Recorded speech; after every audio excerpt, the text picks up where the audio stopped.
So today we're going to be reading a story called Darnell Rock Reporting.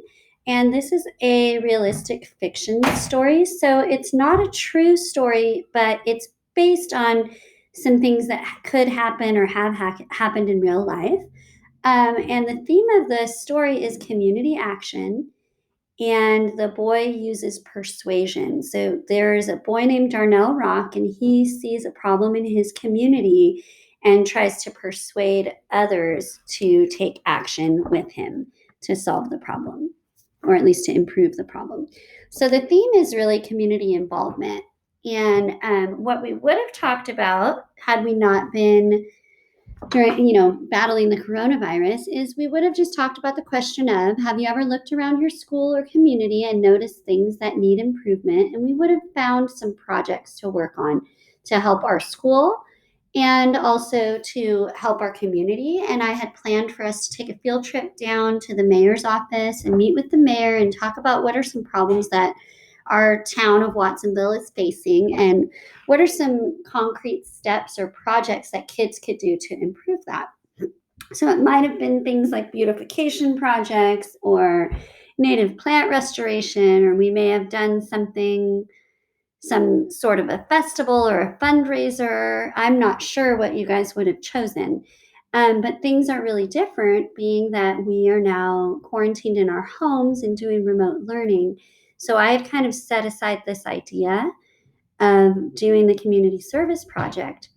But now, rereading this story, it's got me thinking, and I'm wondering, have you guys been thinking about people who are suffering right now, either due to being ill or being isolated and lonely during quarantine? I've been reading about older people that are in nursing homes and not able to get out, and they can't be visited by their families, and they're really, really lonely. I've also been thinking a lot about healthcare workers and nurses and doctors and people who clean in hospitals that don't get the opportunity to just stay home and be safe and be quarantined. And some of these workers that are just exhausted and might be in need of encouragement. So I've been thinking about some of these problems. And I'm curious what you guys are thinking about and what problems you're aware of in our community.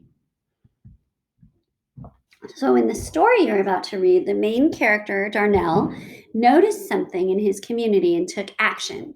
Instead of waiting for someone else to solve the problem, he decided to take responsibility himself, and he took some actions to help. So, he even went to the city council to advocate for people and to take some action. So, I want you to read the story, Darnell Rock's Reporting. We're going to read it in our small groups today. If you'd like to, you can preview it, or you can just wait until our small group time. After we're done reading the story, we're going to discuss these questions, and then you have a little worksheet that you're going to be filling out answering these questions. So just to preview them before you read the story, number one, what does Darnell think is needed for people to reach their potential and succeed? Number two, what do you think Darnell learns about himself from his experience at the city council meeting? Number three, is this story realistic? And you're going to explain that. I'm not sure why the numbers are cut off, but that's okay. Number four is, have you ever had any experience with a homeless person, and what was that like? And number five, do you agree with the city council's vote against the garden proposal? Why or why not? And you're going to be using quotes and details from the story as evidence to support your position for number five. So number five is a little bit of a longer answer, and you're going to be saying whether you agree with the city council's vote or you disagree with it, why or why not. And you have to find at least two quotes or details from the story to support your position or your point of view. So I'm really wondering if you guys think it's possible for us to still do community service projects. And I'd like to brainstorm together.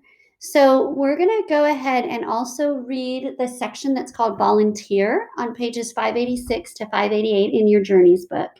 And I want you to be thinking about problems in our community and projects that maybe we could do. It might be unrealistic, but it might actually be doable. So I had originally planned for us to do some community action projects together this spring related to this story. We were going to meet with the mayor, like I said, about problems affecting Watsonville and brainstorm solutions and come up with a plan to address one or more of the problems in our town. So, very sadly, we've not been able to plan and execute these projects in the way I had planned. But I'm thinking we really can look at some of the new issues we're facing in our community due to the coronavirus and talk about the issues and what ideas that you have that kids and families could do. So, I'm going to show a link to our class website that had the assignment of what we were planning to do. They were going to go along with the environmental impact essays that you wrote last month. And here's what we were going to do. Is work in small groups to plan and execute environmental impact projects.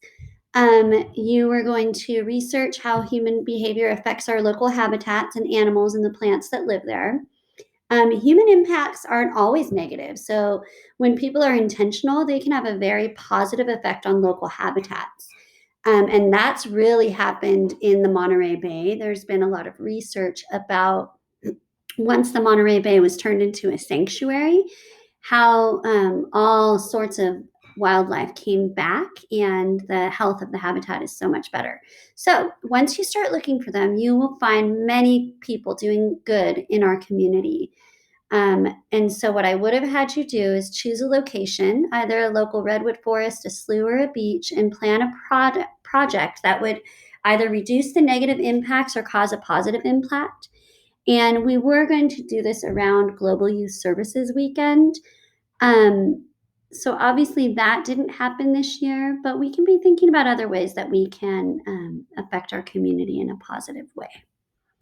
So go ahead and we will meet together and read the stories today, but go ahead and maybe talk to your parents and be thinking about these questions. Okay.